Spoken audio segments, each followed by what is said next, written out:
There we go. Yeah, so so next year I'm going to go ultralight. I think that's the way to go. In a bolt action gun. Yeah. The first few matches we were shooting the Seiko quad. That was pretty good. Yeah. Gun too. Oh, that's right. Pretty Yeah. That's pretty good balance. Yeah, the first match we went to, we just brought the gun. We had no bags or anything. Yeah, I got to try it. I got to try it out at the end of the match. It's a nice rifle. Yeah, it was nice. It was nice that everyone lent us some stuff and gave us some pointers and stuff too. So. Now imagine if you guys didn't go to that first match, we wouldn't be here. We wouldn't be here today chatting about it. Yeah, that was a crazy match at East Elgin. There was like 70 people. Yeah, there was a lot. It was packed. It was packed. Mm-hmm. It was packed. It was pretty busy. I think I got second on that match. It was my first one. Yeah. Can't remember who won first. I think maybe Denot. Oh, yeah. Denot came out that way. Yeah. Too bad you shot Meaford before that, though, didn't you, Brett? Yeah, that's true. I shot twice at Meaford. I think the first one was 2018, then 2019 I shot as well.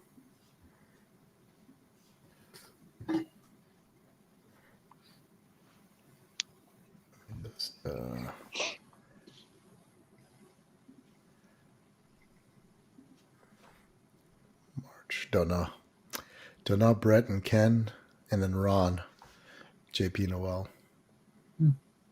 Who got third? Ken Thiessen. Oh, I don't remember him being. Maybe that's the one I'm thinking about. Maybe you're thinking of the championships. I don't know. I didn't know anybody back then either. That would have been my first match too. Yeah. There was snow on the ground. I remember. It was a little wet. Yeah. It was just right at the end. It took forever setting up because we had to shroud all the steel. Yeah, I remember showing up and you guys had a the table saw running in the parking lot, cutting shrouds. It was brutal. It was brutal. Yeah, then a big changeover because you can only go 5 wide on that range. Yeah. It's a narrow range, but we made it luckily work. Luckily they had the indoor area because we went right pretty much to dark.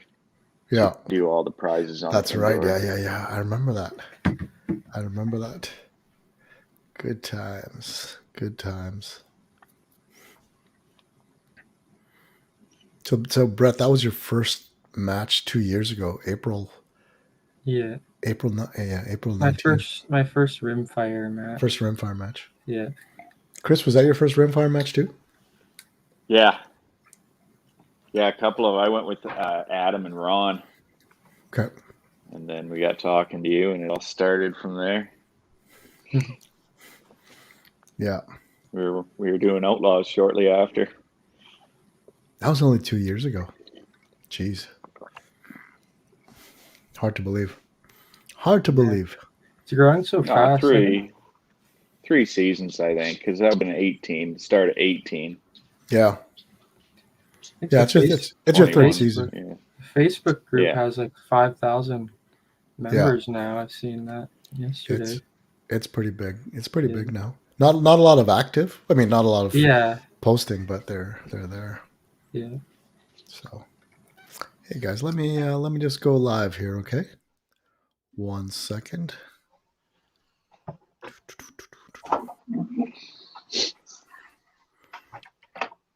Let's do this one.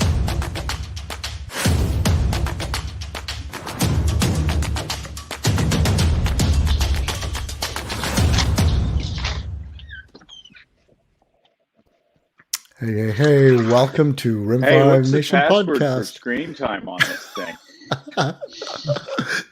Welcome to Rimfire Nation Podcast. Chris Tischler is having technical difficulties. This is fine. He's fine until we go live. Hard to believe. Anyway, it's episode 34. Tonight we do a recap of the CRPS 2021 Eastern Championships at Warren Field, put together by our awesome match director Chris Tischler. For those who were listening earlier, we were talking about how time has flown. This is Chris's third year from those simple early beginnings in March 2019 at East Elgin to now running one of the biggest matches in the country, one of the craziest matches. I never want to see that tree stand again, Chris.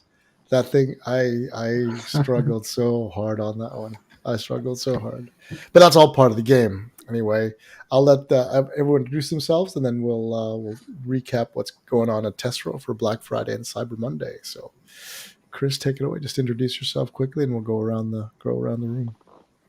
Yeah, for those that don't know me, I'm Chris Tischler. I direct matches usually out of Warren Field, just west of London in Ontario.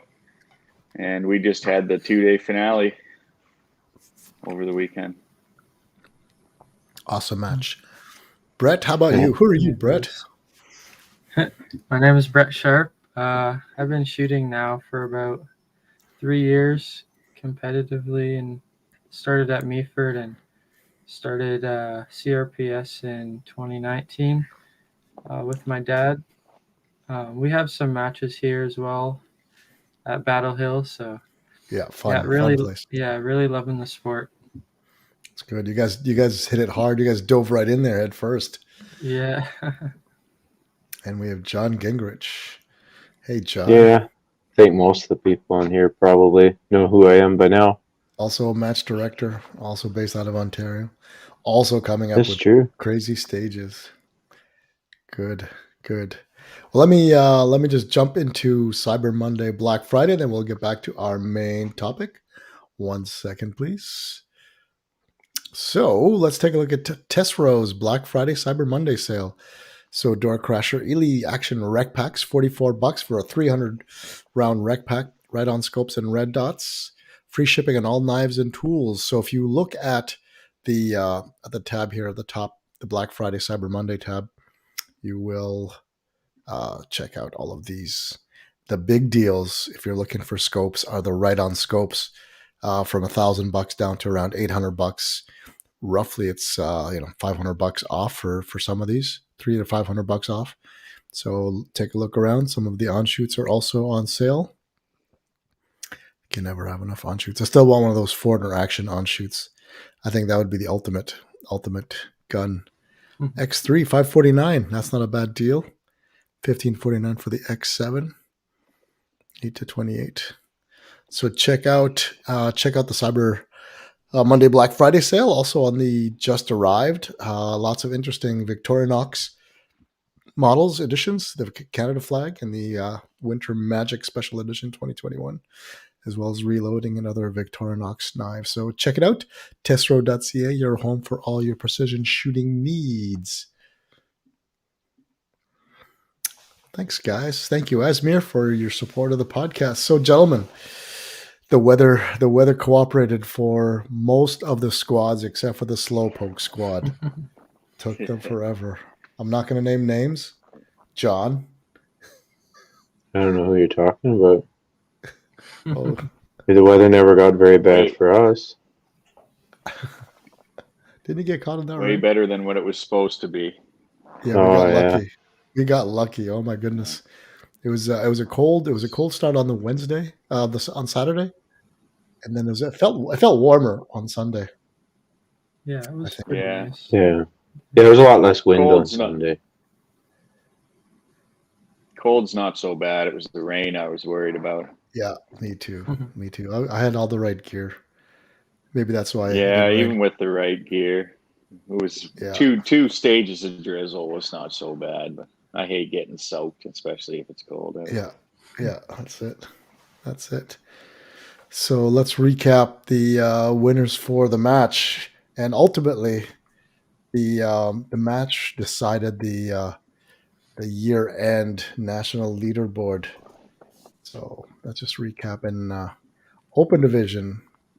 We have Brett Sharp, first place, John Gingrich in second place, Adam Glatt in third place, Tony Norman. Came down to a tiebreaker between Adam Glatt and Tony Norman for third place, and Brett, did you carry that lead going into day 2? Did you have a big lead? I think first day I had a 3-point lead or something. So It was 2 or 3 points. yeah, I think I had 73 points because I had 79 and you had 82. Yeah, that's right. Yeah. Nice. And then Chris, where did you end up on that? Oh, you're in 6th. On day 1, I think 4th. And then I dropped a couple points on day 2. Nice. Julian had a good match. Julian Derrick. Yeah, I think me and Julian tied, and then we tied on the Lightning stage too. Okay.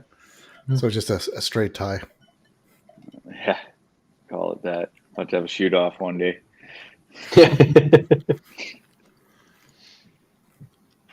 So the interesting thing was about Adam Glatt coming into town.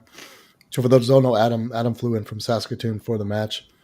I think his goal was to get enough points, beat enough of the guys who were vying for the national championship to take the championship title for 2021. Yeah, that's true. I think he snuck by me there by a little bit. Yeah, let me just share that screen. Year-end results, yeah. Yeah.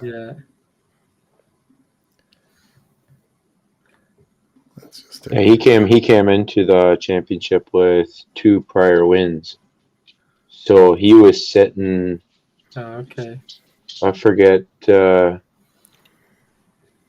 He had a few points on all of us because actually I believe I was ahead of Brett by a few points as well, but the 9-point lead there kind of fixed that problem, I guess. Yeah, that was enough, just enough. That was good. Yeah. It was good. And Adam shot well. He had a couple of rough stages. He took home the Marginet Metalworks Bullseye Challenge, which was pretty cool. That was an awesome shot. It's not his first rodeo. Yeah, just a little bit low. Got the wind good on it. Yeah, that was perfect. So how's the match? Yeah, it was pretty cool that.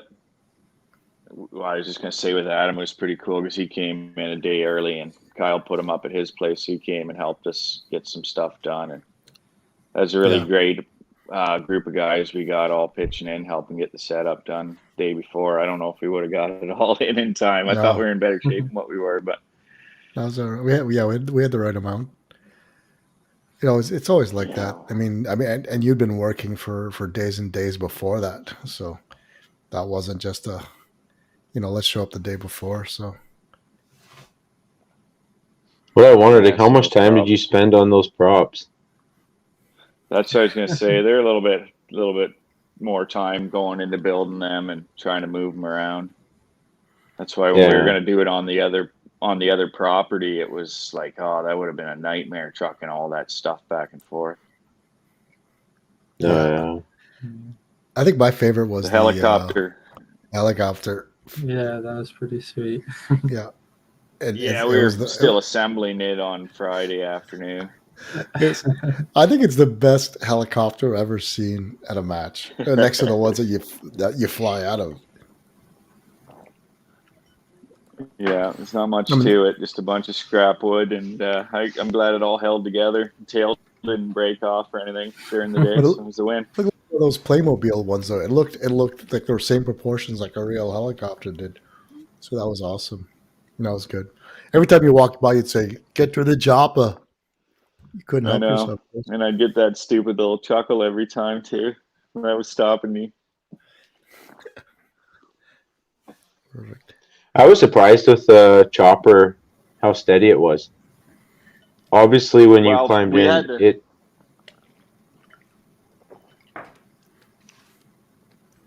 How was that, Chris? We had to slow it down a little bit because it wasn't always that steady. It had that yoga mat rolled up in it because it was just ridiculous without it. Oh, okay. And those jet targets weren't real big. It was kind of enough to get it moving around, but the other way would have been a very low hit rate. Yeah. Well, what I liked about it was, if you got in there, you build your position, settle down, it would settle down and you could pull a perfect shot. Yeah. But if you were panicking and you wouldn't just settle down, then it would never quit moving on you. Yeah. So if you just took the time and used your full time, it was very doable. Yeah. I learned not to readjust my legs. The minute you Yeah. shifted your body weight, that thing would just rock and roll. Yeah. But it was good though. Like you said, it stabilized, so you could get to work on it. Did you have any Mhm. troubles with that stage, Brett, or that must have been a pretty I straightforward? did pretty well on that one. The targets were challenging. Those jets. I don't remember my score, but yeah, once you get in position there, you can have. There's not too much movement, so that was a good stage for me, I think. Yep. Now you're sponsored, right, Brett? Yeah, I'm sponsored by SK and Lapua Ammunition and Hirsch Precision out in Nova Scotia, and then also my first sponsor was Canada's Gun Store. So big thanks to them for the support, and yeah. Graham's a good guy. So what ammo did you shoot this weekend? I was shooting SK long range. That's what we've been using for the last year and a bit, and I think it's helped me just. I can trust in my gun and I can trust in my ammo. I know it's gonna hit. I've been hitting almost all the targets out to like 400 Nice. that we've seen at the NRS match. I hit some out at 400, and I just get my dope on, and then it hits almost every time. So Nice. yeah, it's really good stuff. And what rifle are you using? I'm using a Voodoo, and I'm running a Collis scope on it, the 525i, and then Nice. I got a MPA chassis, which is pretty nice with the Arca rail, and almost the whole day on Saturday, I just had the Arca rail with a plate and a game changer bag strapped on. It's like attached, and I use that for every stage, so it works pretty good for me. Yeah, I think there was maybe a couple of prone stages. Yeah, there was I think one. There was double one or KYL two. was the only one I remember. Yeah. And the reel you could have shot that one as a modified prone when it was on the side. Yeah, with the bipod.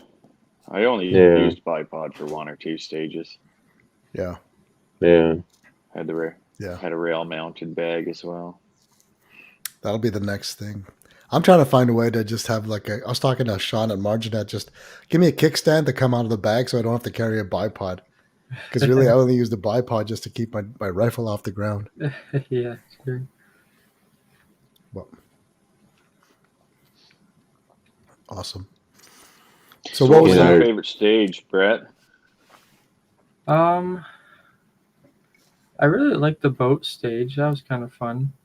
That was a bit wobbly too, but what's some other ones? The helicopter was pretty cool. I also liked the which one was it? I think it was the construction one on the first day.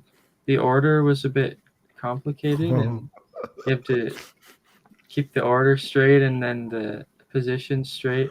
Oh man.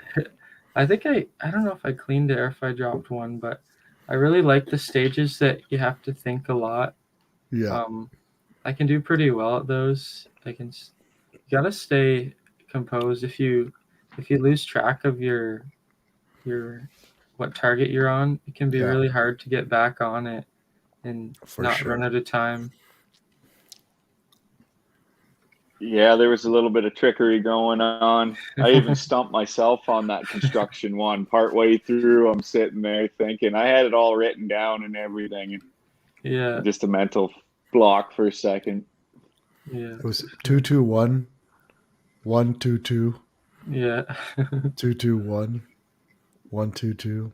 But the targets were close together and they weren't very far apart. So you can look at them and wonder, well, which one's the close one and which one's the far one? Yeah. I had a total brain meltdown on that. I stopped halfway because I was just so messed up. I was making hits, but they were the wrong targets. Yeah. So I just said, it was the first time I ever abandoned a stage midway through shooting. It's not worth it for me. Oh, If you had just shot one of the targets with all of them, at least you got 50% then. I guess. It was bad. It always takes me like my first 2 stages. It's always my head's not in the game, so I'm easily flustered. So I find that too. It takes me 1 or 2 stages to kind of get back into it. Like on my first stage, I think it was the double KYL, and I went up and took my first shot and it hit way under, and then I looked at my scope and it was on 0 still, and then I took 4 more shots and they were all dropping low, and then I just kind of adjusted and kept moving it up, so I started hitting. I think I ended up getting 5 on that stage, but then I went back and checked my numbers, and I had put in the meters on my Kestrel instead of yards, so it was dropping about a mil low on that one. That's bad on a KYL, man. Yeah. Yeah, no, that double KYL was fun. Yeah. It was surprisingly difficult. Yeah, it was. It was a really good match. I like how some of the stages were still really challenging. The first day, especially with the wind. Yeah, it was so bizarre. That was the biggest. We all looked at each other. It's like, how could there be 2 mil of wind? Yeah, right. There was no way, but that's what you needed to put on to start making hits. Yeah, it was flat calm, roughly where we were. There was nothing going on at all to let you know you needed 2 mil.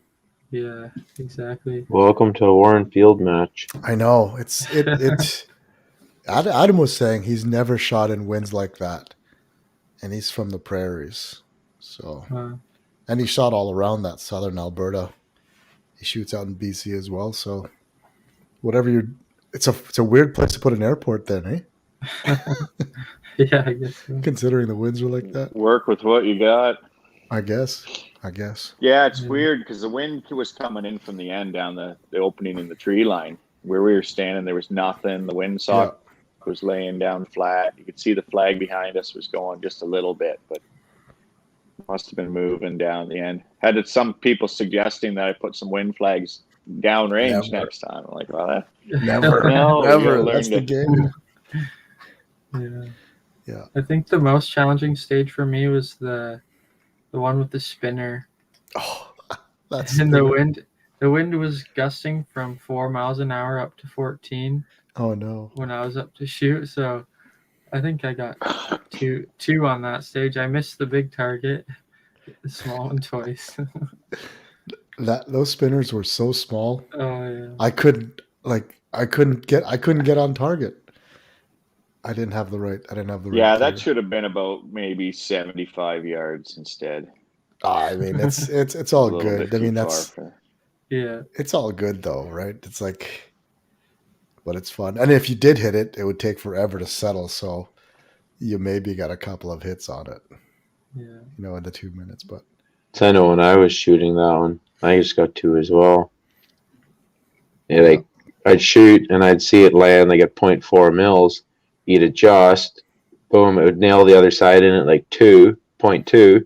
So I'd go back. Finally, it was like I just went straight up and just started shooting, hoping one of them would hit right. It would hit left. It would hit right. It would hit left. What do you do, right? Yeah. It was twitchy winds. It would come from the left. It would come from the right. Yeah. It was right when I shot it. We had a headwind, so it was tricky.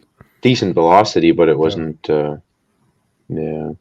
It's funny because we started halfway through the stages, so we started on 6 on day 1, so we were catching all of the strong winds going down to 10. But when we got up to stage 1, it was dead calm. It was like a vacation up there, You could just point and shoot, which was great. It was a nice break. And we started up on stage 1. Yeah. So we were down at the bottom where the small targets were by the time the wind showed up. Yeah. So that must have been super, super dangerous. Well, later, super difficult. As the afternoon went on day 1, the winds kind of started settling down. Yeah, right, like towards the end there. So Oh, I forget which stages it were now. What was after this? Oh, those 300. No. The long range one, the spinner one, and the lightning round. The lightning round was on number 10. Lightning round was fun. I like that long- one. Yeah, the lightning round wasn't bad for wind. Yeah. Actually, the second day was worse for me down there for wind. Yeah. I think it's just got 7. The long range was 358 yards. The big IPSC. Yeah. That one was brutal because the winds were just, who knew? Well, Yeah, I think I was about- when we were standing. That was mils. 2 mils. calm. 2 mils. Yeah. Yeah. Yeah. Where did you start, Brett? I started on the log stage where there's that tree branch Oh yeah. on the first day. Oh, yeah. Yeah. 3 So it was position. really windy in the morning for my first 3 stages, and it was pretty challenging. But then I picked it up after that. Yeah, apparently. A good day for me, it always comes down to how I'm reading the wind. I'm usually pretty good with getting in position and being able to keep the scope on the target. But then if you can't read the wind, Yeah. and you can't read where your shots are going, it's really challenging. So how were you reading wind on that match?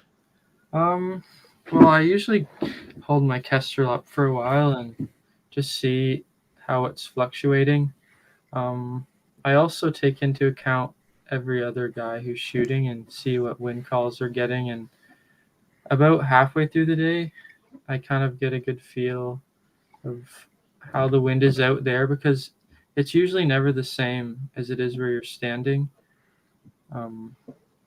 Once you get an idea of how it's out in the field, even if it's gusting back and forth, I kind of just adjust accordingly to how fast the wind feels. Right. Yeah, for example, like the one stage with the fish, all the guys before me were shooting. The wind was pretty calm. I think they were using 0.2 mils of wind or just shooting straight at it. Yeah. And I get up there and it was gusting like really bad, like it was on day 1. So I just shot 1 mil on the close target to the right and hit it. So then I adjust accordingly for the distance of the next one and shot 2 mils. So I kind of just get a range of what the wind is for how Right. fast the wind feels while I'm shooting, and I kind of adjust as I go along. Nice. So you've already got your wind bracket when you get up to shoot then. Yeah, it does change sometimes. You have to be aware of the wind, because if you can't adjust on the fly and the wind is different than when you chose your bracket and wrote down your info, then it'll be hard to pick up points on that one. Yeah. Are you running the Kestrel HUD, the HUD, or is that No, dead? my dad is running that. I do have one. I was thinking about trying it, but I'm not sure if I'm going to. Like Okay. I said, if the Kestrel sometimes is different from what you've learned from the wind during the day or from other shooters.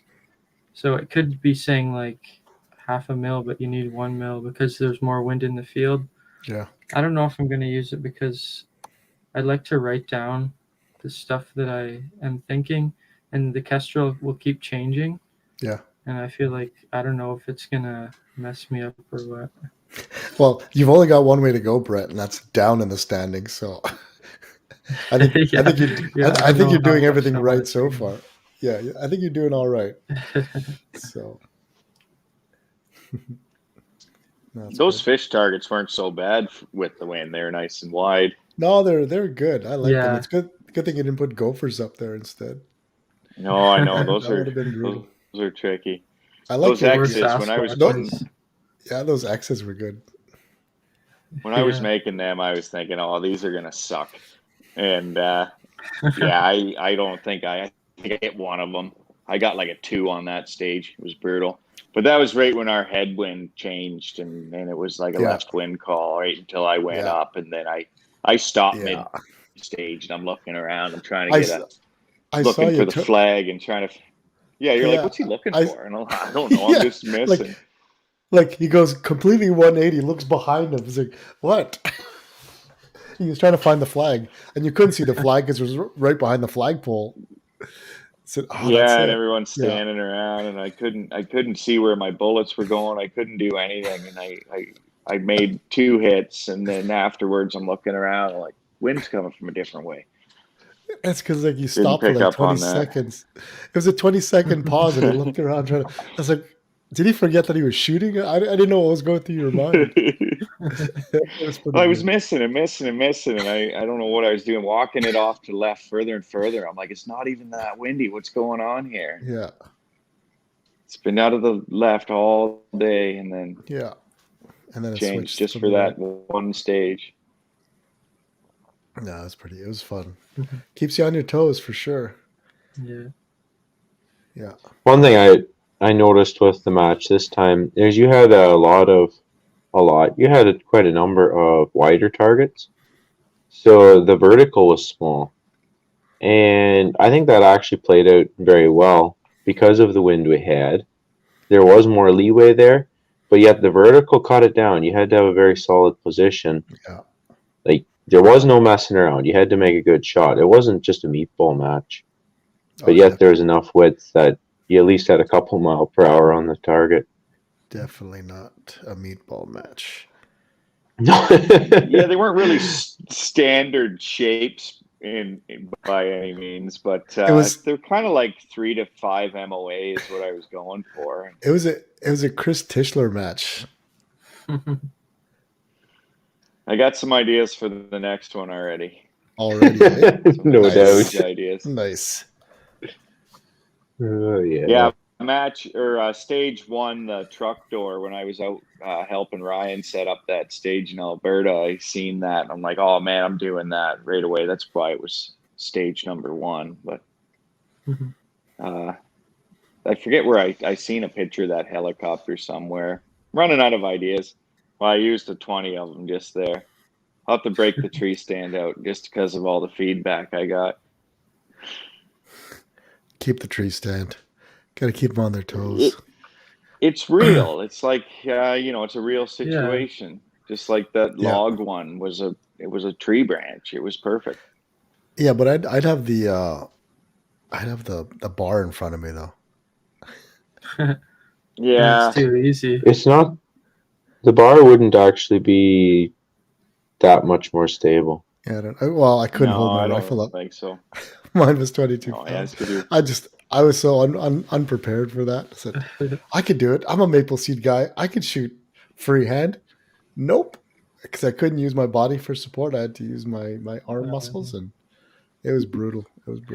I think on that stage I used someone's backpack. Yeah.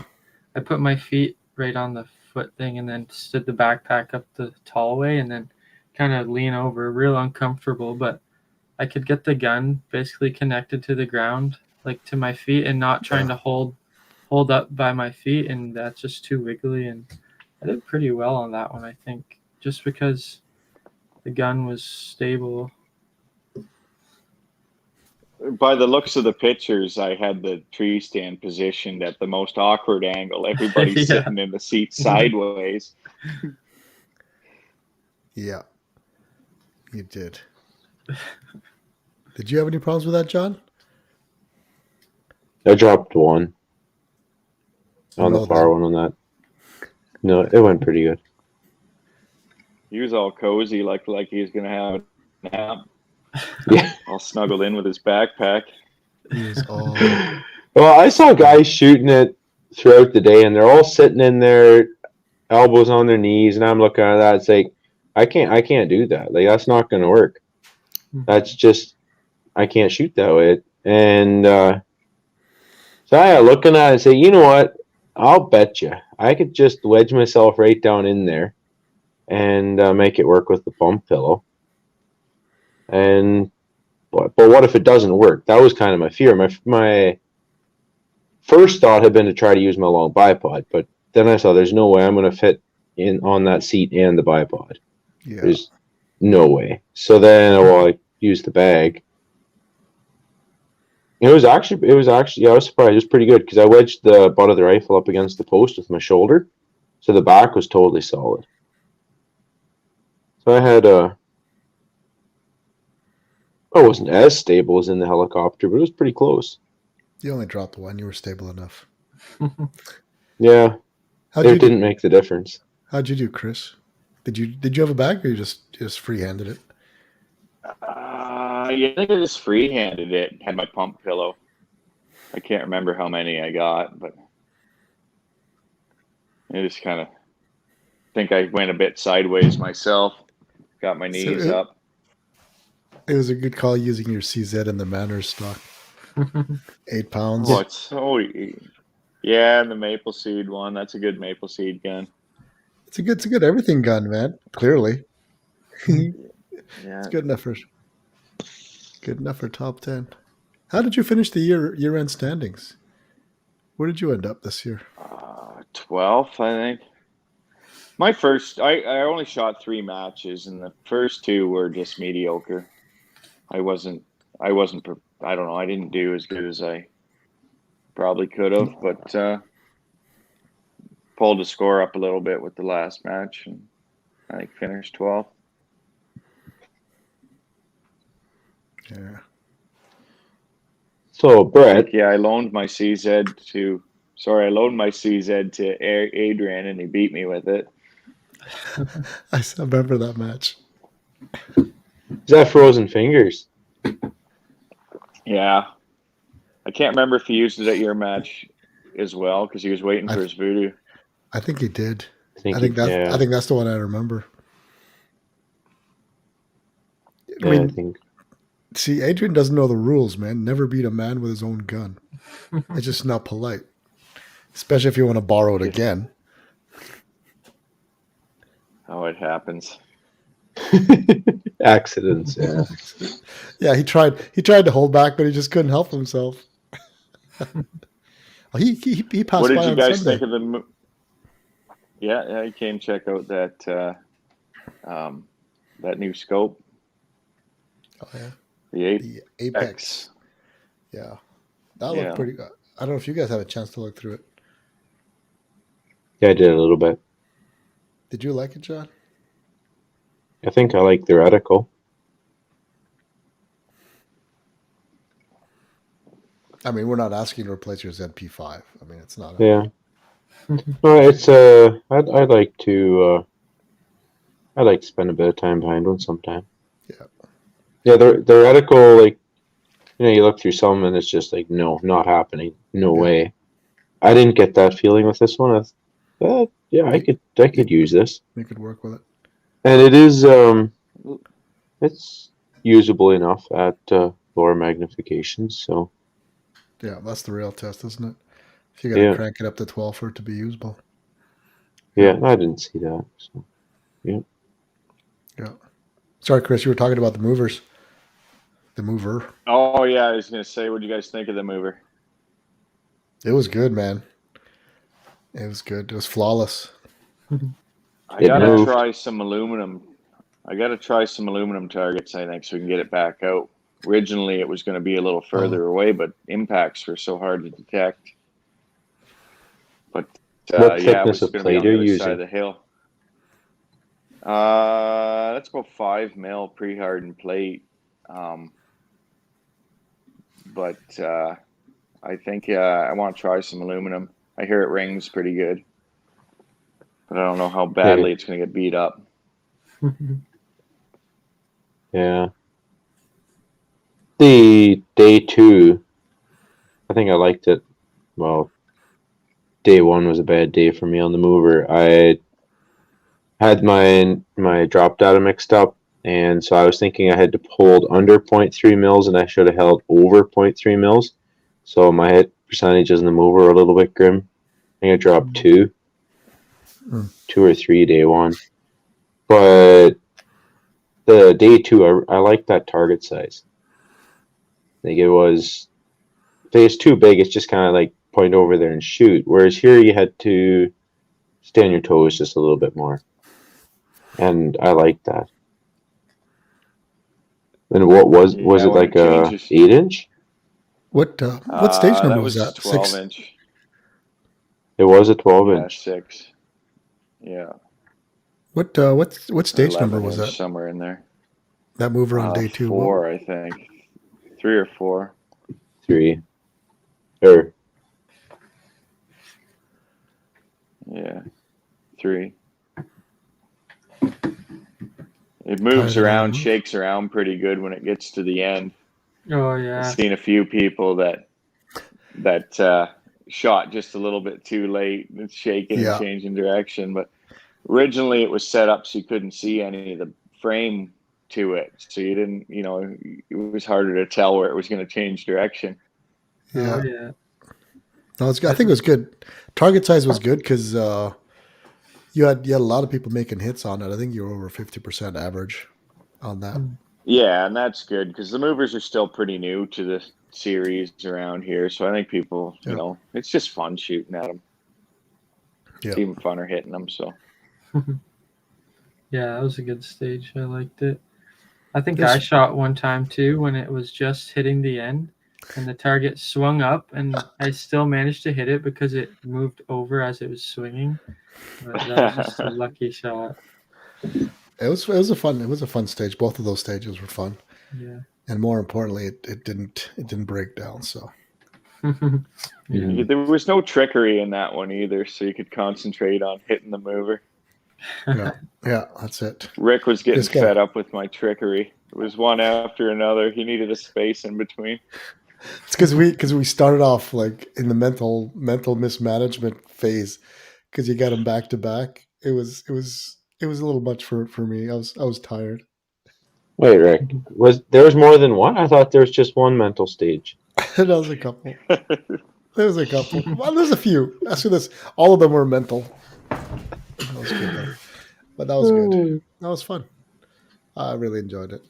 It was a good time. We had a couple of new shooters come out, like new shooters come out. They did all right. That was good. What else was there?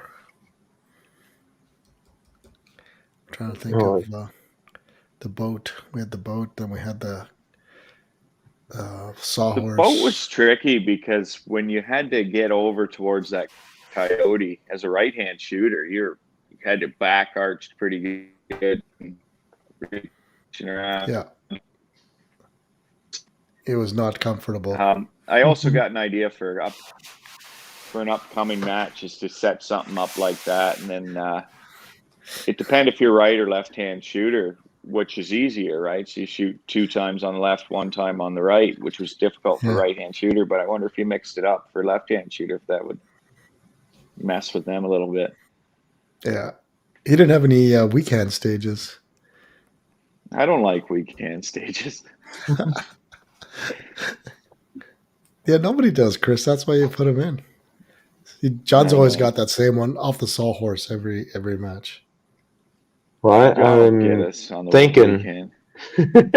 I'm thinking of running complete stages weekend. Like none of this. Do part of it weekend, part of it strong side. Just the whole thing. Yeah, the problem is you're trusting people, but when you flip it halfway, then they gotta go opposite side, right? What do you mean you're trusting people? Well, someone says, "Oh, this is my weak side." How do you know? Yeah, well, then you force them to shoot the other 9 stages the other way. Oh, that's true. You're gonna follow them. Yeah. So you just gotta put a big dip their trigger hand in yellow paint, so you know. Well, their bolt should be on the wrong side during that one stage, anyway. Oh, that's true. That's true. You're right. No mandatory mag changes either. John, that's stupidity. Yeah, we won't do that again. It's not stupidity. Make them change mags. Catch people. Yeah. Catch Are you talking people about forgetting to do that? Oh yeah, the mag out cross. I don't even have a 12 round mag, so I have to do mag change no matter what. If there's 12 on a stage, I need to get one of those. Oh, you got to get yourself one of them or the 15. Yeah. Yeah, I don't know. Like it definitely gains you a couple seconds to run a 15, but with the Rimex, I was using a 15 round Voodoo mag as my big mag. But I got frustrated with it for feeding. Yeah. Well, the stock would jam. It didn't want to come up. So I just figured I may as well just do mag changes. Yeah. And I've never really felt hindered by it. Yeah. I mean, it'll cost you some time, but unless you're running out of time, it's not really an issue, right? Mm-hmm. It's when you cycle it, when you feel that dry bolt go in. It's, dang it. Yeah, if you forget your mag change, like if you don't have a plan, definitely then. Yeah. That happened. Actually, there was one time I only loaded 8, or I forgot to reload that one from the previous stage. So I said, because I looked at it, I said, that doesn't look full. I said, it'll be all right. Nope. Oh, that's right. I just remembered Tony was shooting his stock Tika. Came in tied for 3rd. Wow. He did really good. That's a pretty good showing. Mm-hmm. Congrats, Tony. Mm-hmm. Nice work. You got beat up by a Rimx and an ACC. No, I had the deuce. Oh yeah. No, I'm talking about Adam. Adam beat him out. Oh yeah, a deuce. Yeah, that's right. So top 3, we had Voodoo, we had Deuce, and a Rimx. So right now, times have changed. No kidding. I was just strolling through memory lane. I posted that picture of our first match with Ryan McLean, rocking his high end, his tricked out Savage Mark II and the MDT LSS 22. Good times. And then the second so many people started with those Mark IIs. They're great. Yep, they're great. They're great. They're pretty good. I'm going to try running a precision B22 next year. See what that's like in the MDT chassis. I'm looking for a light rifle. You know. Well, Brett, your dad's going to run that new stainless Savage at the next match, isn't he? Shoot in production, or that one won't make production. No, the BTVS, the one he picked up off the table. Yeah, I'm not sure if he was using it or not. That's a nice rifle. That's a nice rifle. It's really nice. Yeah, I saw it. I said, I had one just like it at one time. And I had the 17 HMR version of that as well. Oh yeah, my favorite rifle. So let me give someone the pleasure of owning the BTVS, and it was Ron, so that's good. Yeah, that's a fun shooting rifle. That's good. What would you do differently, Chris? Anything you would have changed? Anything didn't quite work out the way you thought? I don't know. We didn't have any problems. I think I need to get more bigger targets. I get a lot of feedback that my target size is a little on the small side. I think you just bring it closer if you don't want to buy more targets. No, I just need to get more. I don't know, or put out more bigger targets, I guess. I don't know. The average was 50% hit rate. 50%. Yeah. Which for a championship, the average should be lower. And then at the top, but what was Brett's hit percentage? 80 probably. Something like that. Yeah. So. Yeah. So it could be a little bit better, but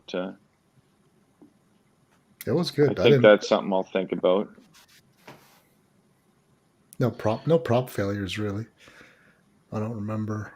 It was that was that spool thing, but that was a squad issue. No, we had one target failure, and that was my mistake. That target didn't get put on properly in the first place, and that was about it, I think.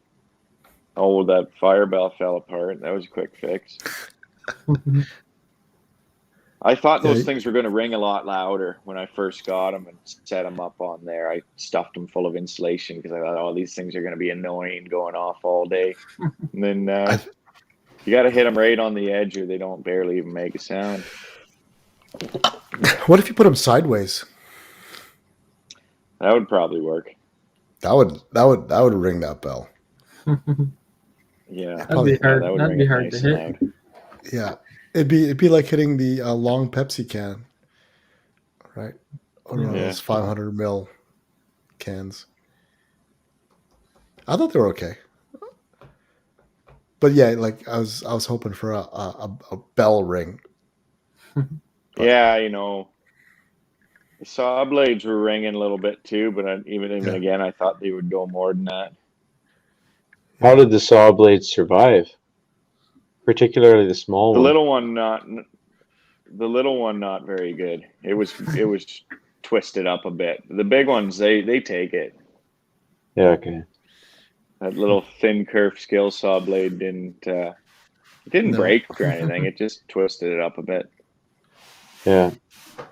Kind of like you had a piece of square steel at your place. The one match looked a little bit rough after the day. Kind of reminded me of that. Yeah. Looked like a bowl. Looked like a bowl. Someone had hammered the bowl. Yeah. That's good. Yeah, 1/8 inch at 120, I think that one was at. It's just a little close. Doesn't work. So I'm curious, Brett. Yeah, overkill. We're talking first stage of the day, right? Yeah. You walk up, you got 20 stages ahead of you.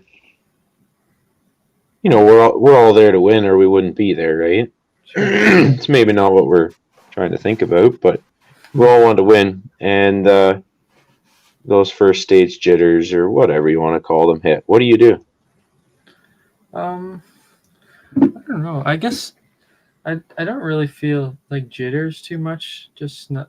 I don't know. I might just be distracted or not too much in the game. But after that, if I make some mistakes, I just kind of slow down for a minute. And like on the first one, I made sure I watched my shots, and you kind of have to see where you're missing, and then just take some time to correct that so you can pick up the last few shots on the stage. And then after that, kind of just tell myself I better pull it together. I don't want to keep up this for the whole weekend, or I won't do too good. Especially with guys like you and some other guys who shoot so good all the time. Yeah, I really got hit this time with like the first stage jitters. Yeah. It's not usually an issue, but Mm-hmm. this time I just about lost my mind. Yeah. Oh yeah. No, I was just I think that's the mental part of it is a huge Yeah, factor.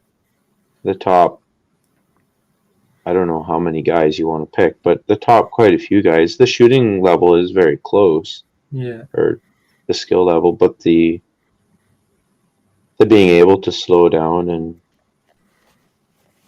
well, like you say, take that time to for sure spot your impacts. Yeah, and also like if you mess up on a stage, you can't just be like mad about it all day. You just kind of have to like move on to the next stage and say, okay, I'm gonna do better on this one and make sure I check everything before I go up and have everything proper. Because Yeah, I had that with the KYL because I kind of missed my last shot. Yeah. And yeah, that's the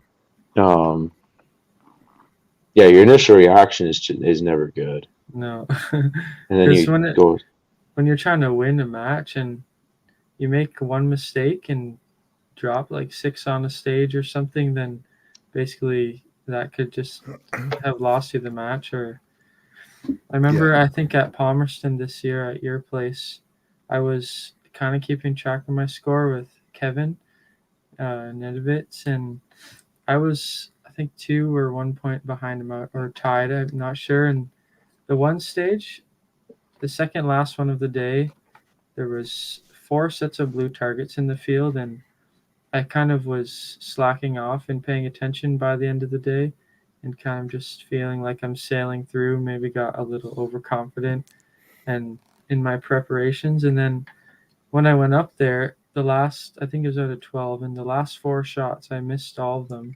Then I realized after that I had shot the wrong blue targets. I shot the third one instead of the fourth one. And then that put me down to third place. So you have to stay on top of it. Yeah. Now, did you know you were leading going into day 2?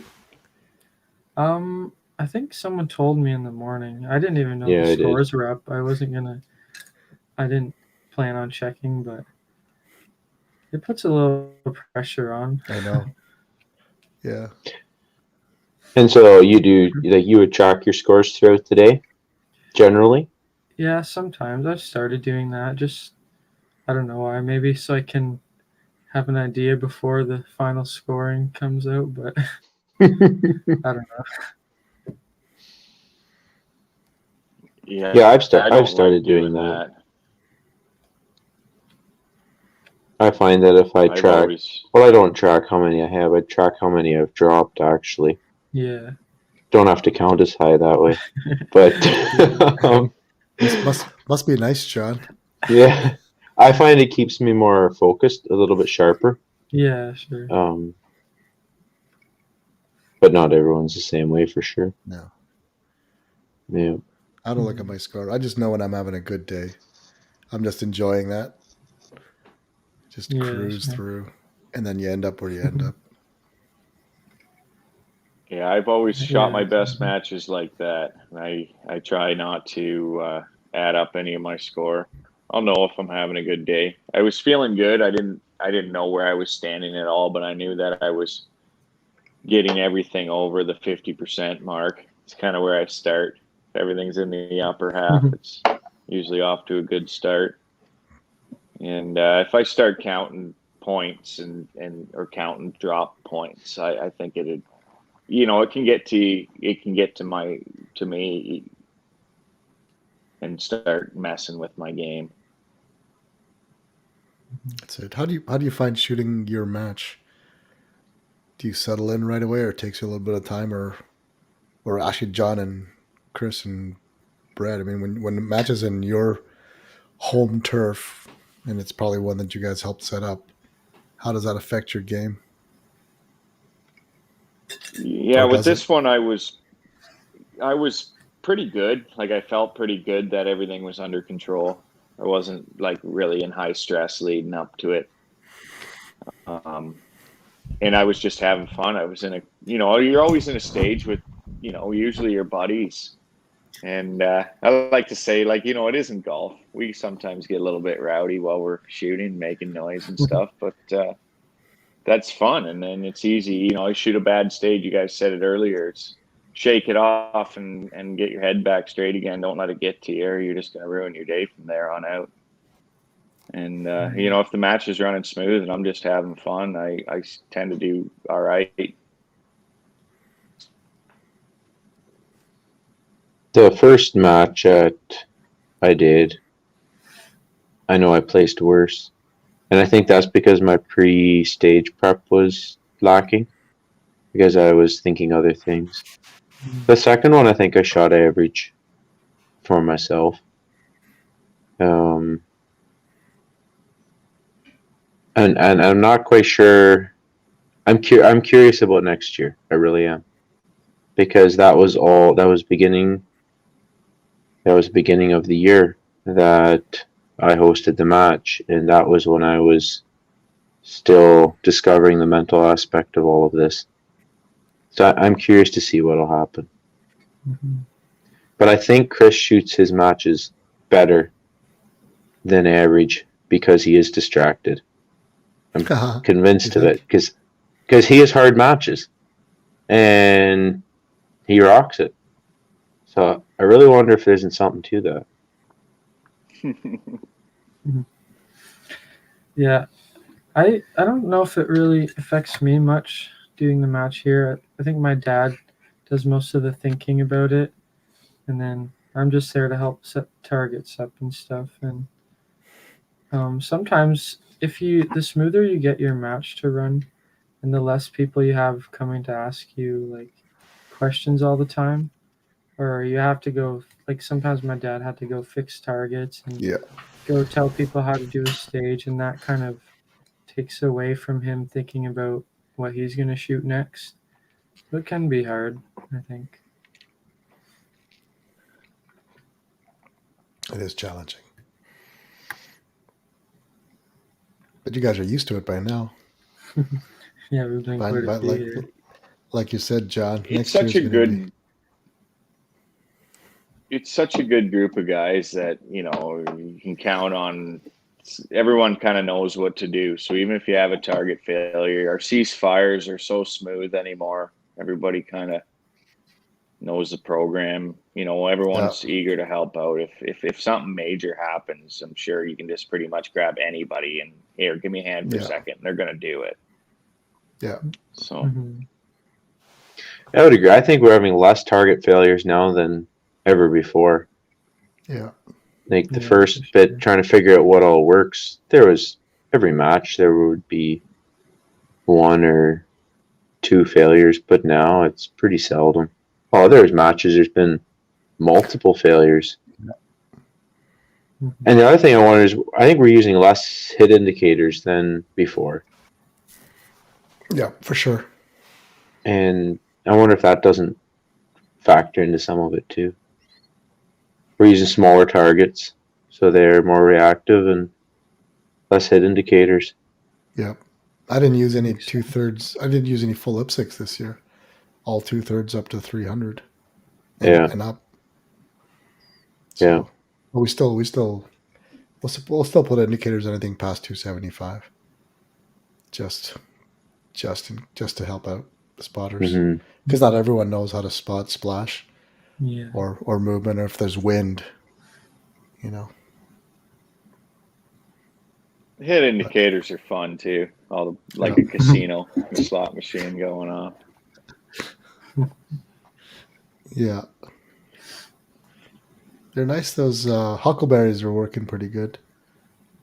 That's all we ran at this match. Is we had 5 or 6 huckleberries out there at a time, and the only really failure of them was the one was getting a little bit faint. I went and switched it out with a better one, but I didn't replace the batteries, obviously.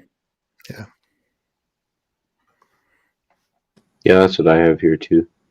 Is all the huckleberries. I wonder if he's changing the because it's 4 screws for the battery plate. I don't know if the newer ones are just slip on or something. Because I'm Mr. Butterfingers. I lose those screws. Most of the time, I have only 2 or 3. But I think he's working at something, but I don't know where he is at in that. Yeah, they still work. It's just me, Mr. Last Minute Louie, trying to do it on the tailgate of my pickup truck morning of the match when it's cold out. So, yeah, don't be like me, kids. Plan ahead, and you won't lose your screws. Yeah, that was good. That was a good match. I enjoyed it. Good group of people. It's that's what blows me away is the community. It's like a big reunion. Even and I put out to the community there at the end that if anybody has any ideas or suggestions or some room for improvement, that I'm pretty much any of the match directors would probably be interested in knowing. Yeah, I think because it just keeps getting better and better, but we're obviously we're still going to be missing things, or there's always better ways to do it, or different ideas for stages. I think I'd love to see the shooter moving sideways on some sled or something, the target stays still, but you move. I know it's terribly move unsafe. Around the firing line. Yeah, it's like you'd be the one moving, which would be basically like shooting off a horse, right? Kind of thing, but you're the guy moving. I don't know. There's probably a law against that. Probably safety rules. But that's about the only thing. I like the high angle shooting. Like you get up like 2 stories, shoot on the first floor, go up to a staged rifle on the second floor. Just keep going back and forth. If you miss off the top, you got to go down to the bottom. And if we'd have the big telly here, we could do it like a 5-story. Yeah. Rent a genie lift and use that for a stage. Yeah. So for next year, I know it's only a couple months away, but I know. Are you going to be changing anything, do you think, Brett? I'm not sure. Hirsch Precision I think they sent us a new, what was it? The same scope my dad was shooting. The reticle's a bit different. I might try. Oh, the Night Force. Yeah, the Night Force. My reticle right now is really simple. Like, it has 0.2 mil dots on the vertical, and on the horizontal it's only 0.5s, and there's no wind dots or anything, so it can be a little bit hard on a stage where I have to hold over and there's wind. Mm-hmm. I might try a different reticle or something. I really like my scope. It's like super clear and just works really good. I don't know if I'll be changing much else at the moment. Okay, so I didn't realize you actually do not have a Christmas tree in there. No, it's just 0.5 mil dots straight down. Yeah. Yeah, no wind dots or anything. So Oh, I see. I'm pretty fast at dialing. So when I dial, then I usually use the regular wind holds. Yeah. I don't need to hold over. I'd be the same. I would dial anything I possibly can. Yeah.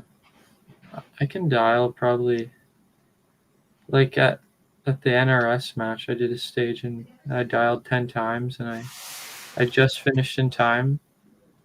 Like, I can do it pretty quickly.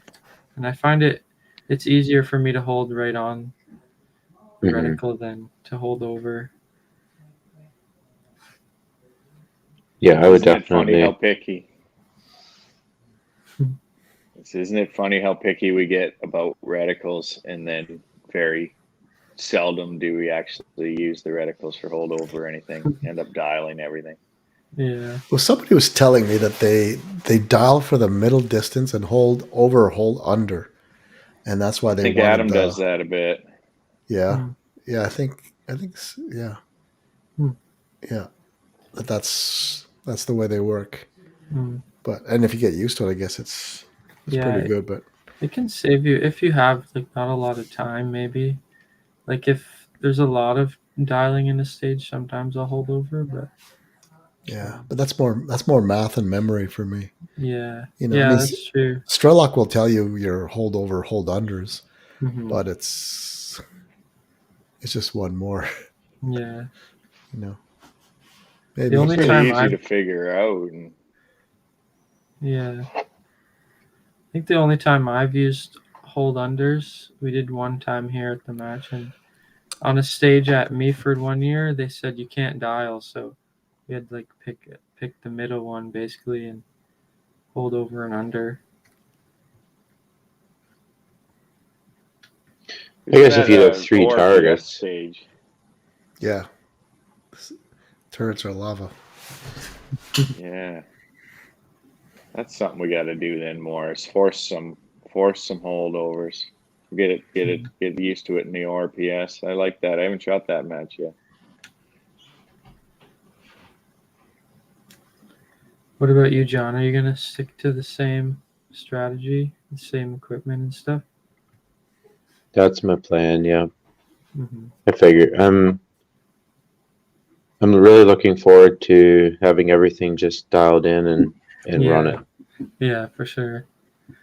Yeah, it helps when you can trust your equipment to do what it's supposed to. I think once you got your new rifle and you're not worrying about your scope adjusting if you bang the gun too hard or something, it helped you out a lot.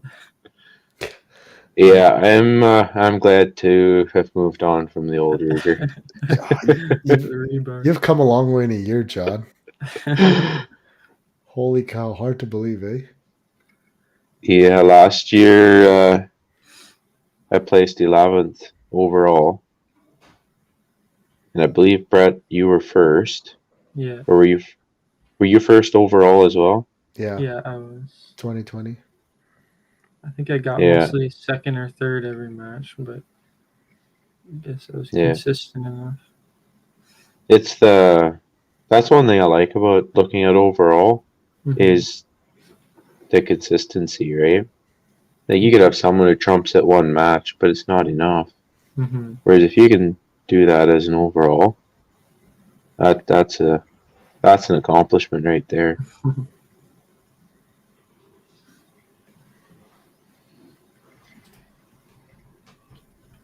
No, I really can't think of anything that I would even want to change, really. I'm pretty happy with what I have. Yeah, Kind of still, the whole mental aspect of it is definitely, that's my focus. You sure you don't need to try a voodoo this next season, John?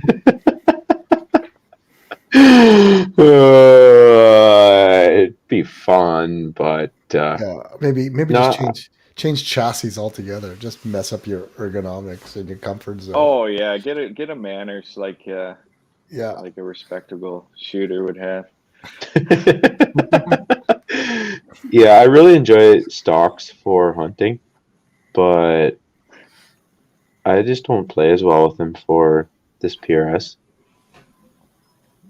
And the ACC, I don't know, I really like it. I'm not. There's a lot of nice chassis out there, but I like the ACC. you're used to it. Yeah, So heavy. They are heavy. yeah, that is true. And then there's certain stages that aren't that great with heavy chassis, but But you guys, I was pretty proud of myself there, Rick. You know that Appleseed stage just for you? that was Chris's maple seed instructor, man. I had nothing to do with that. Uh-huh. Or maybe I did. How'd you do on that one? I got an 8. I was pumped. I figured I just zeroed that stupid KYL. Yeah. So I wasn't too happy. I had to go for a little walk and talk to myself and explain that life's not all but one stage and move on with life and all that good stuff. Because when I did that, I wanted to cry because I knew Brett had beat me. I knew I was done. It was, you know. Oh, I didn't figure I was getting top 5. Like I was like nobody. You can't drop that many points and not pay for it. But that stage, though, everyone has the chance to drop big points on that stage. Yeah. Oh, you do. Everyone has a chance, but not everyone will. Yeah. And when you're at the top, there is no room for error. Correct. So then the next stage was that unfair, unsupported stage, and so I got an 8 on that. I was pretty pumped. Yeah. What did you drop them on, the seated or kneeling? The standing. Standing, eh? Yeah. You're allowed to support yourself with a sling, John. That's not support. That's cutting blood circulation off. I've tried with a sling. Yeah, I've tried with a sling some, and I find it's more steady. But then to switch from standing to kneeling, it doesn't work as well for me. Yeah. Yeah. Have you heard of maple seed, John? You should take a course. They'll teach you how to use it. Yeah, but they probably wouldn't approve of my sitting position either. So as long as your butt's on the ground. That's exactly where it was. There you go.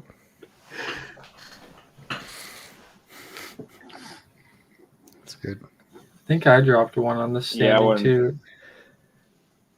When your gun's 20 pounds, it's a little hard to hold steady. I kind of go underneath and slowly raise up, and then sort of pull when I'm going over, and then. That's interesting. On that stage too, once I got to prone, I thought the guy, who was it? Whoever was doing the score and stuff, I thought they said I had 10 seconds left, so I just shot my last 4 shots off so quick and luckily hit them. But then he's like, "You had 50 seconds left." I was like, Oh yeah, that's where I started running the timer because you get people calling time or it's. Yeah, you can't hear him properly or miscommunication. Or it can mess with your head because you're thinking something else. How was that, Chris? You got the timer mounted to your gun? Yeah, because I mount the I actually use my phone on the side of the gun with my drop data on it, rather than writing it down now. And then I have a floating timer on the screen. Yeah, that's nice. Is that the pop-up I think timer? I might add. See that one Andre's got? It's really simple. I like. Yeah. Yeah, I had looked at. I was going to get one of those, and then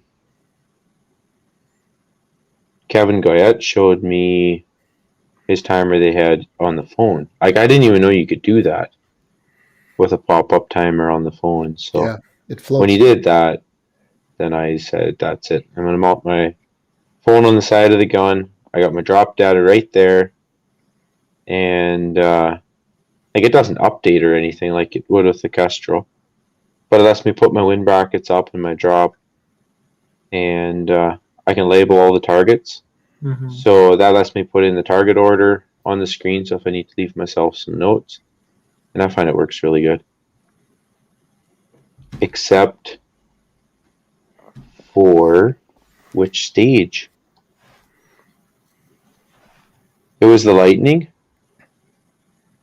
No. One of the stages I had to ditch the phone partway through because I couldn't. No, I lifted it up because I couldn't get my arm through to support the rifle properly. So every once in a while it gets in the way.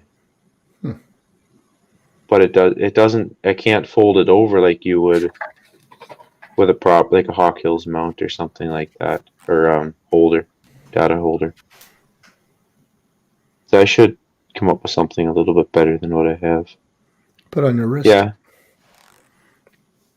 Yeah, you've mentioned that. I used my arm board that I write stuff on. I use that in a wrist coach. Okay. And then I switched to putting on the side of my rifle, and I definitely prefer it on the side of my rifle. Because generally speaking, that arm is straightforward. So I have to take my arm off the gun and come back to see my drop data. Right. True. And I dial with my bolt hand. Right. I guess maybe I could put the wrist coach on the opposite hand, do it backwards. You'd have to crane over to look at it though. Yeah. That's the only thing. You'd be breaking position big time. Brett, what do you do? Do you have a wrist coach, or how do you keep track of? I just have a little white data card that I write on with like a grease pencil. Right. I usually can put my targets in my wind, and then on the bottom, if I need to write the order. Yeah. And stuff like that. So. And you have that on the side of your rifle? Yeah, it's on the left side. Yeah. It's usually not in the way. Sometimes if you can't see it very good, if it gets like folded down, if the prop is pushing against that side, but usually it's pretty good. Mm-hmm. And Chris, you're using masking tape, right? Yeah, I'm a big fan of the painter's tape, but I have a little data holder now, Picatinny mounted data holder. It flips around and moves to different positions, but I still put masking tape on my arm for a bit if I got a lot to write down. There's a couple stages where I had a big long strip of it. Yeah. Yeah. I find because I switched to the phone dope data for this match for the first time. I use normally painter's tape. So I still needed painter's tape for sequencing sometimes, just to keep track of that. 3, 2, 1, 1, 2, 3, 3, 1, 1, 2, 2. That was kind of messy. So it usually makes sense if you think about it long enough. I know, but except that one, there was no pattern, and I liked that. There was no pattern. There was a pattern. It was, 1 2 2 1 2 2 1 1 2 1. It was 3 shots per. Yeah, that's right. So there was a pattern. Just for you, John. Well, yeah. What's that? You just don't see it until someone. No, like you shot 2 and then 1. But what I'm saying is the target, or you shot target 1, target 2, target 2, target 1, target 2, target 2, target 1, target 1, target 2, target 1. It wasn't like the shoot sense. 2, and then go to the next target, shoot 1, and then move position, shoot 1, shoot the other target 2 times. Like that was a complete pattern. Yeah. But when you shoot T1, T2, T2, T1, yes, that's a pattern. But now you go T2, T2, you've broke your pattern, and now you've got T1, T1. Well, no, that's not pattern. You'd have 2 patterns in there. You're 1, 2, 2, 1, 2, 2, 1, 1. But then you go 2, 1. So the whole thing is actually a pattern, but it's not a pattern. So you can't just go ring around the rosy or back and forth or anything like that. You actually got to remember the whole sequence. Oh, you just got to write it on Tater's tape. No, you just put it in your head. But I really enjoy enjoy that. Like if you mess up the order, no pattern, the positions, whatever, it gives you something to actually think about. Yeah. And I know people have accused me of having a challenging match as far as the mental aspect of it goes. So for me, it was really fun to go and shoot somebody else's match that was mentally challenging, because now I didn't think of it. I didn't come up with it. I'm coming up and say, what's this guy want me to do? And I get a taste of my own medicine, or whatever you want to say. But I really like that. So hopefully there's more. It's always a good idea to do your part on the spotter too. And if you watch 2 or 3 shooters before you're up, you'll have the pattern down by then. Yeah, unless they shoot it out of order. Yeah. Actually, that's the other hard part, is the spotter's got to remember the sequence too in order to spot them accurately.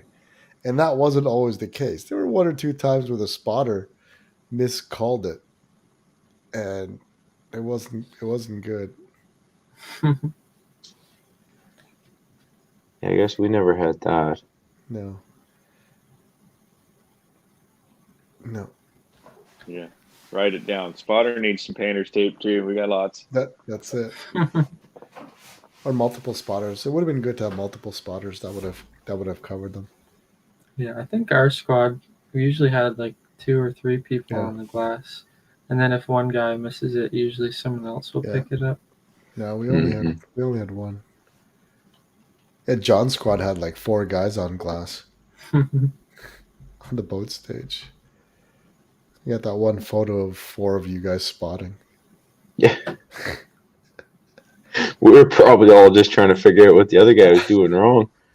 That was good. So, Chris, you dug the old CZ back out again. Does that mean 2022 you're going to shoot the CZ, or? No, probably not. I don't know. I kind of really like that Voodoo 360. I might look at those a little closer. All right, because yours is the 90 degree. You have and the one I have is and it's in an MTU barrel. And the one that I had there at the match, the Team Go Big Tactical, is a Kukri. But I think if I was to order it, I'd go get an MTU. Right. Even though I just finished saying that I like the CZ because it's so light and I don't really want a really super heavy gun. That MTU balance is really nice. I don't need to add any weights or anything, and it still comes in under 15 pounds. Right, because you're using a stock and they're so much lighter in the back. Yeah, that's right. I don't know. It seems, why would you go with a Kukri barrel and then add weights to the stock or chassis? I just put the heavier barrel on. As soon as I put that barrel action in that stock, planted on a fence pole in my backyard, and it sat there. I'm like, that works. Yeah. I like the 60, the way it felt. The bolt, I need, it's brand new, hasn't been broken in, so it feels a little bit different. But that shorter what's that? 30% faster bolt throw. Yeah. Yeah, I had with the Ruger, that's a 60, and then I got the Rimex, which is a 90. I have no issue with the 90. The CZ's or a like, 60. yeah. But now that I'm used to the Deuce, I switched, like, whenever it was. I had my Rimex out again. I was shooting my Rimex again. I just like it too much, I guess. But I do prefer the 60 now. Like, I would say, I can legitimately say I prefer the 60 degree. I find I got to twist my wrist just a little bit less working the action, and then it's a little bit more comfortable. The rifle doesn't move as much. But that's splitting hairs. I think I might shoot a semi a couple matches next year too for something to do. Yeah. Just to change things up a little bit more. Yeah. Nice. I got one of those. I got the Gray Birch Fusion, and it's quite accurate. Accuracy-wise, it's definitely good enough to shoot. Oh yeah, for sure. Your daughter was shooting it at the CRPS. Yeah, I know. It's a nice little rifle. There's a couple. The chassis is pretty light on it. I'm not a real chassis person, but I'm gonna try it out and get used to it. Definitely at the RPS matches. It's pretty light. Smokes. It's as light as a stock. It's really light, and it's lighter than the stock, so that's something I might look at adding weights to, or look at options for that. But I think I'm gonna get on the semi bandwagon at least for a couple matches next year.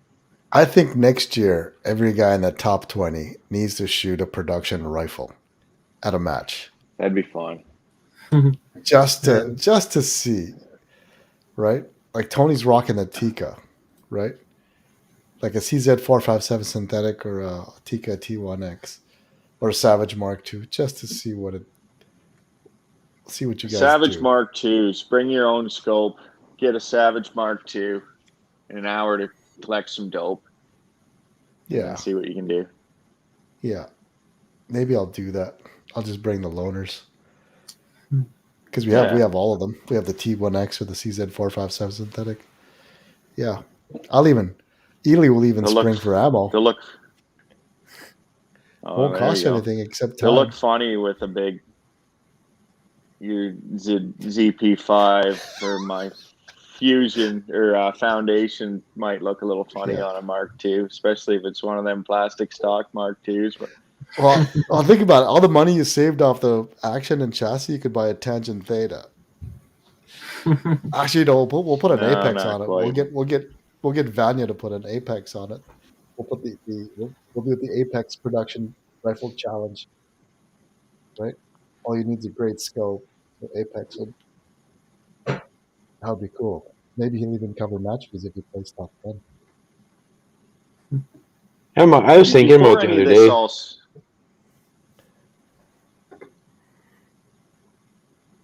What's that, John? I was just thinking about this the other day, like the shooting the production rifle thing. And my Ruger's not production, but I should shoot it again, see what happens. Like I have good drop data for it and everything. I can just go back, grab the same ammo I was using in 2020. With the rebar? Put the scope back on it, and the rebar Ruger comes back. Yeah, see what happens. I think if I can beat Brett with the Ruger. That's gonna sting. Brett's gonna go back to the Seiko quad. Bring the quad out. Bring the quad out. Well, I think it'll be fun. I got my 2019 452. I still have it. Haven't used it since the finale match at East Elgin, but it'd be good to bust out. It's a good shooter. I think everyone should do that, man. All the top 20 guys, everybody in the top 20 shoots one match at least with a production rifle. You can use whatever optic you want. Yeah.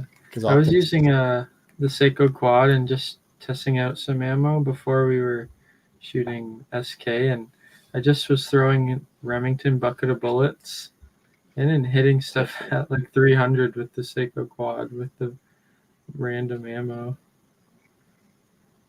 So they still work pretty good. Could it be that all this is just a myth? Oh, my sponsors would hate me. Hey, in the end, actually, gear doesn't matter. Except that I think you would find that it does. Yeah. Yeah, it does. For sure. It just makes you feel better. It feels, I mean, nice gear feels good, right? Like when you cycle a smooth action and you'll feed it and it clunks and just settles down. The gun settles down right away. You've got a flat bottom. I don't know. Put an Arca rail on it. You can put an Arca rail. Whatever bags you want.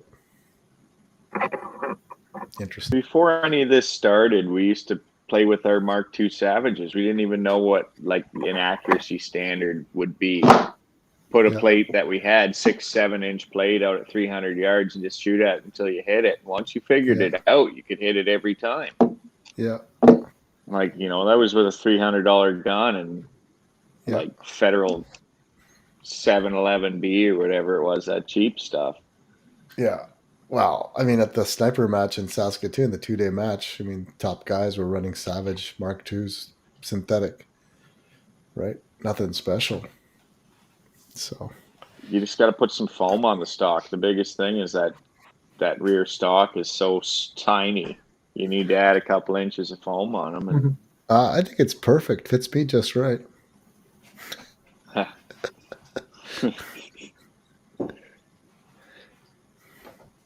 A cheap 711B, eh?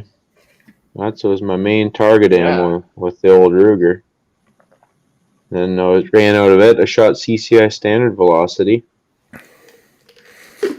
Then I really moved up and I shot Lapua Center X for a couple matches.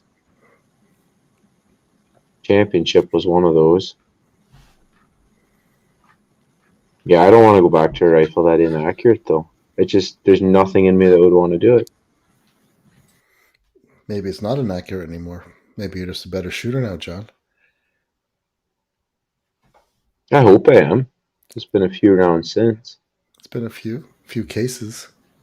Few, some, several, something like that. You were shooting match at this match? Ely match? Ely match, yeah. I'm pretty much settled on it. You ever shoot it out of the Mark II, though?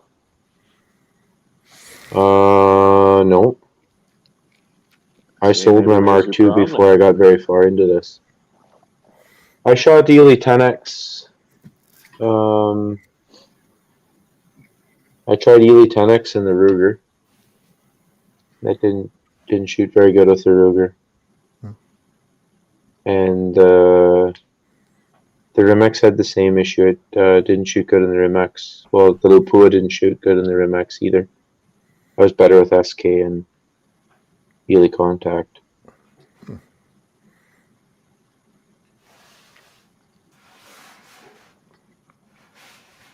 Chris, are we using long range? Really, I was using long range. I use a lot of different kinds of ammo because I'm not overly picky with the ammo. I know we can be, and we all split hairs trying to get one shot bug hole groups and all that. But really, if you're not making impacts, it's probably not your ammo. You probably have other issues going on. Target sizes, I think, are big enough, but I don't know. That's just me. Ammo's kind of hard to get. I don't buy it by the case like John. Like I just got a case of SK or CCI standard dropped off today, but I don't buy usually the high end stuff that much. I think I got 6 or 7 bricks of a long range, but when it's gone, I'll just see what I can find that shoots good enough. Play with it for a while. I found with the SK line, they all, when you run them over a chronograph, the numbers it's very consistent. Mm-hmm. Yeah, in my testing, shooting a variety of SK through the MX and then also through the Deuce. From SK, like long range versus rifle match versus whatever, they all shoot the same. Like I haven't had many issues. Occasionally you'll find like a bad lot of something, but by and large, I find it all shoots very similar. So I think that approach definitely does work. Right. Hey, Brett, And did you Sorry. For me, it was more a case of that lot of Ely shoots extremely good for me.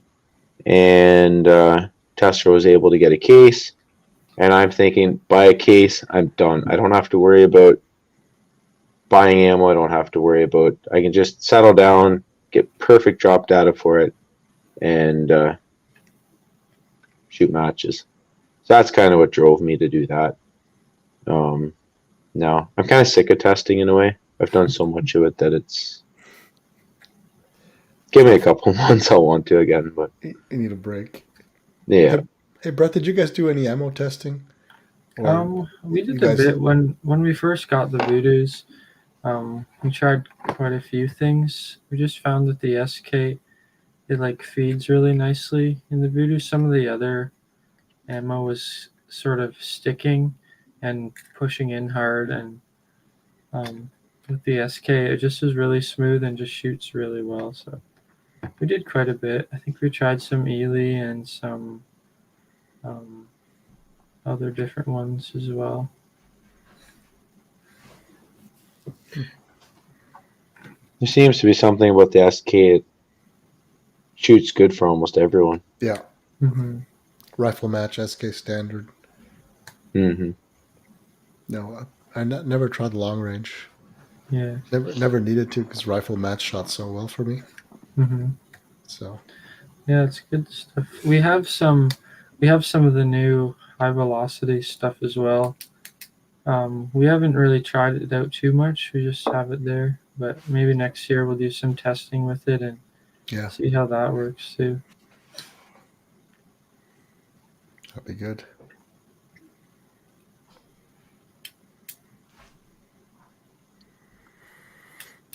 Anything else, guys? What else? We covered the match. We covered our favorite and our worst stages. Or did we? Yeah, for me it was the tree. The tree stand was my worst. And then John zeroed the KYLs. Yeah, I was wise to stop on that KYL, even though I was getting heckled. I got a 6, and I think I wasted one shot at the start. So I seen what everybody else in front of me was doing and stopped with a 6. Thought I was doing pretty good. Bet John wished he had done that same thing. But I had a perfect wind hold, like 100% perfect, and I could see that's one thing I like with the Ely match and 10x. So you can see the bullets fly like crazy. And I could just watch them go zinging right in there, just boom, center. It was just like 1, 2, 3, 4, 5, 6, and I know what my group size is in the rifle. I know what I could do, and I went for 8, and there must have been a quarter inch under. Like it just went under. But it was a perfect wind hold again. But yeah. Maybe me making that mistake on the KYL was good, because then by the time I got on target, I only had 5 shots to shoot at it. Didn't have the choice to go for more. Could have been 0. Yeah. And I was watching my time click down, so I had 7 seconds left after number 7, so I switched out to number 8, and I had 7 seconds left, and should I, shouldn't I? It's like, no, don't be greedy. It's like, no, like I got a perfect wind hold on this thing, and I can easy shoot a 20-shot group on that target down there. Mm-hmm. That was the odd one. That was the one. Yeah, nobody was all egging you on in the group either, were they? No one said a word. Everyone figured I wasn't going to do it because they knew I was about out of time. Oh. And I pulled it right on the line. Like, if it had been like a half second later, I could have argued that I was after the time, but I couldn't. Gonna check to see I what think the high. that's that stupid spinner stage. Even though I did all right on it, was probably my least favorite one. Even though I did worse on the construction, those stupid X's, but that spinner one was it was tricky. And then when it gets Yeah. moving, it was made to be a little harder, but I don't know. I could do without that one. Yeah, when you have that feeling of you don't know, there's what could you do to get more points or whatever, like you're missing and you just can't get it. That's very frustrating. Yeah. Whereas if it's a stage that's like, yeah, you could clean this, but the wind got you, that's different. And like for you on that construction stage, right? Like the wind got you. It wasn't that you couldn't do it. You had a wind switch. Yeah. High score on the Pro and KYL was 7. Ron Ald and Adam Glatt 7. There's 4 6s, 5 5s, 4s, 3s, 2s, 1s, lots of 2s, 1s and 0s. I think my dad, that was the second day he came for that one because he didn't make it the first day. He got up to 8 and then he's like, oh, I can't win anyways. I'll just go for it. Then he missed the next shot. So what was the smallest one at 200, Chris? Is that an inch? 2 inches. 2 inches. 1 inch. Yeah. It was 1 to 5 and 2 to 10. And 2-inch increments and 200-yard target. So they were scaled the same. Yeah. It's pretty crazy. I wonder how many of these zeros and 1s and 2s were actually 8s and 9s. I wonder how many. Wow, there was only one bullet impact on number 8 that I could see. Okay. Yeah. The one I really liked was that hostage one. I forgot about that. I kind of liked that one. I heard you smoked the hostage right in the face, didn't you? Yeah, because I was cautious on the wind, and so I only held 3/10 or something. And I watched my bullet fly in on 1 mil, so now I got my wind hold, right? And then you do that reset target, switched over, cracked the reset target, matched my wind hold, go back over to the hostage, and I thought, well, if the wind dies off, that's not good. So I held 1 mil right on the edge. So I had from 1 mil all the way down to 0.4, and she went in right where I was aiming. So, and I don't know, like, did the wind die and I didn't catch it? Like, I don't remember those thoughts through my head. But yeah, she was all over. So I guess I only got 1 on that one. Yeah. No, it says you got 0, John.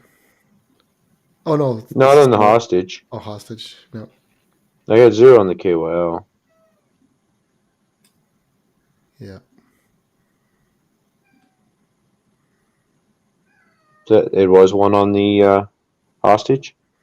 Yep. 1 on the hostage. Yeah, that's what I thought. Dave Charette got 9. Brett got 8. Chris got 8. Aaron Macedo got 7. Respect. Yeah. Yeah, it was fairly windy on that one. And it's a weird feeling when you have to put a wind hold and you're holding right on that hostage's face, and that's the part you're not supposed to hit. But. Yeah, that's the real world, though, right? If you have to make that shot, that's what you got to do. Yeah, and if you call the wind wrong, yeah, I like that stage too. Mm-hmm.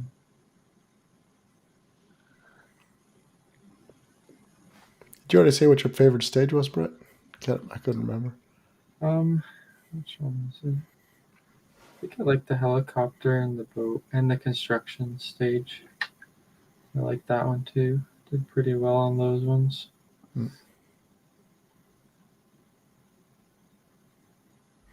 What about you, Rick? Did you answer that?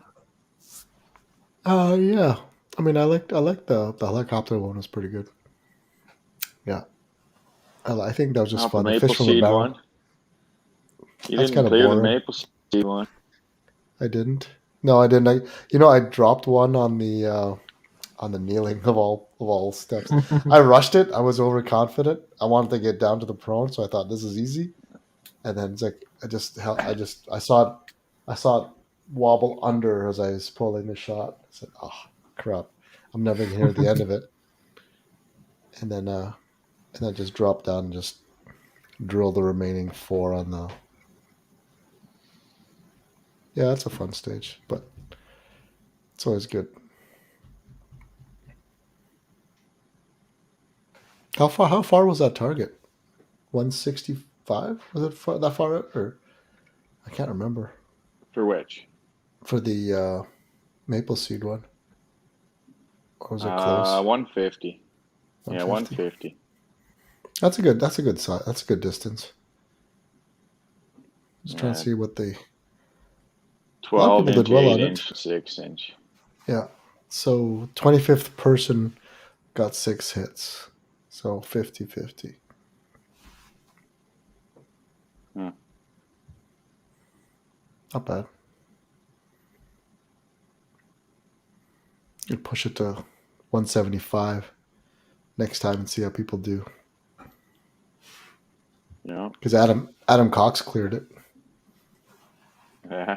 It was a 10-round stage, right? 3, 3, Yeah, 4. we gave 4 Yeah. on prone. Yeah. Yeah. Yeah.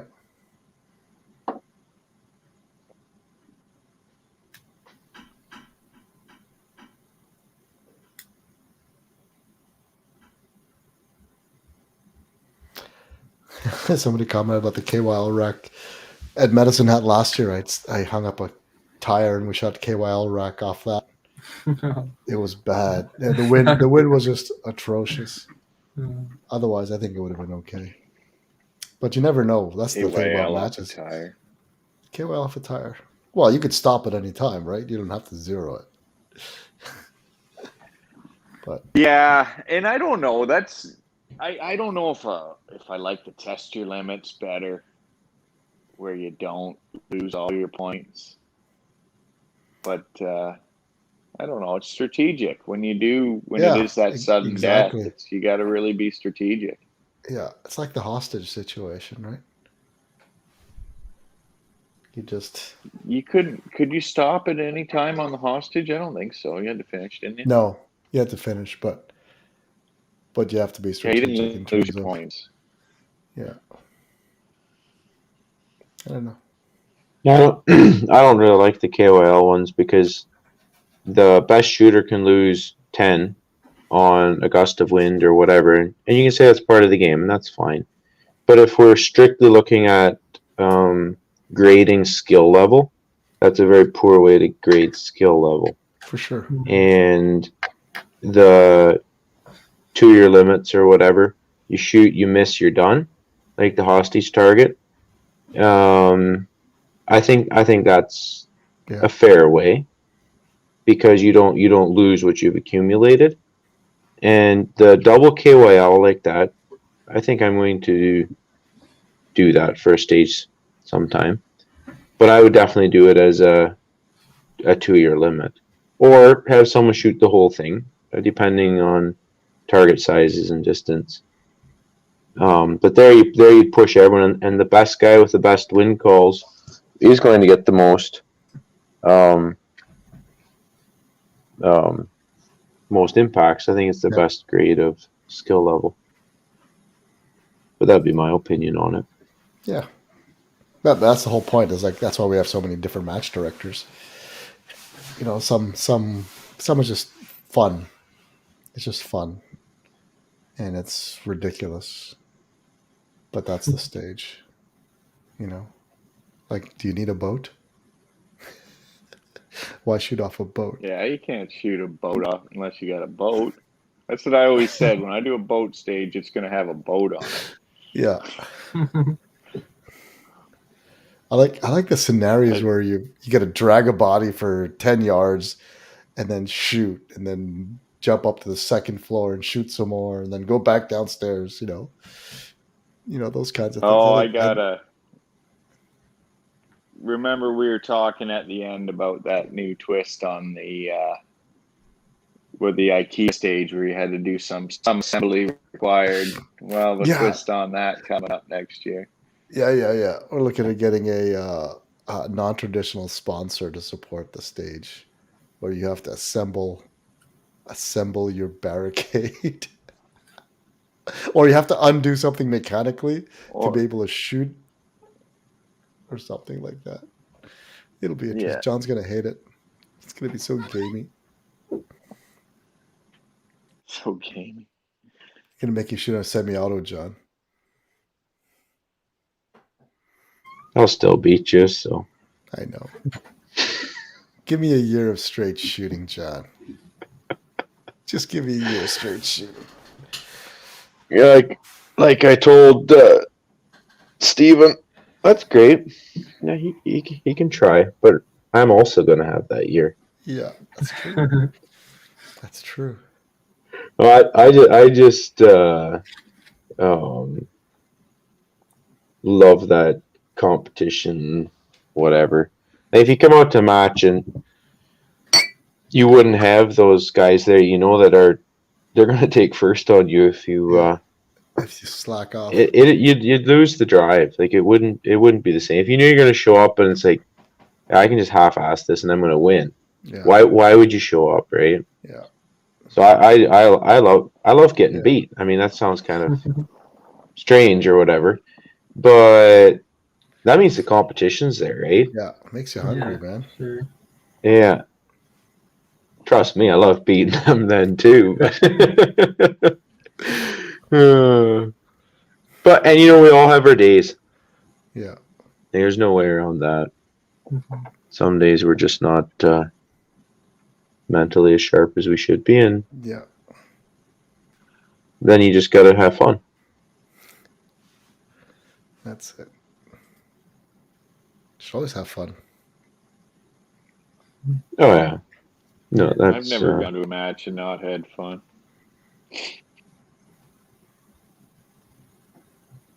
True. Not John's remembering. sure I can quite say that. That's too bad, John. John needs a hug, man. Sorry, John. Everyone should have fun. Championship last year. It started out pretty good, but then I started having equipment problems and mental problems, and things were falling apart. It was no longer fun. It was just get this, endure till the end. But that's what it took for me to broaden my horizons. There you go. Yeah. Awesome. All right, we're at an hour and 53 minutes. Time flies, guys. Hard to believe, eh? Back when we started this, we said, we'll just do it like for 30, 45 minutes. We've never been under an hour and a half, ever. Bunch of chatty Cathys get on. That's good. That's good. It was a good match, Chris. Great. Yeah. Great sprint up to the finish. You got the wild card, Adam coming in from Saskatoon, shaking things up. I'm sure that added to a little bit of stress for him and the other guys, I think.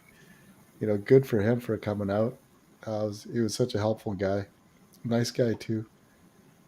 Yeah. Coming from the West, showing the Eastern boys how it's done. We're going to have to try and send some Eastern guys out West next year. That's it. Well, we got to represent the Nationals. Some good events out there. Yeah. Got to get the bus to drive out to the Nationals. Then spend a week just shooting stuff and then hanging out.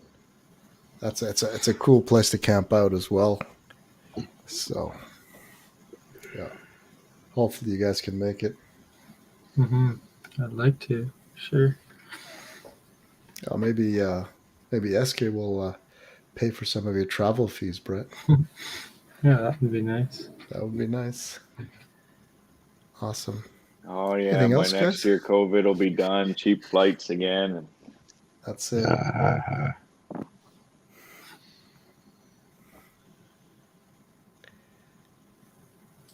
Awesome. Well, guys, thank you so much for coming on.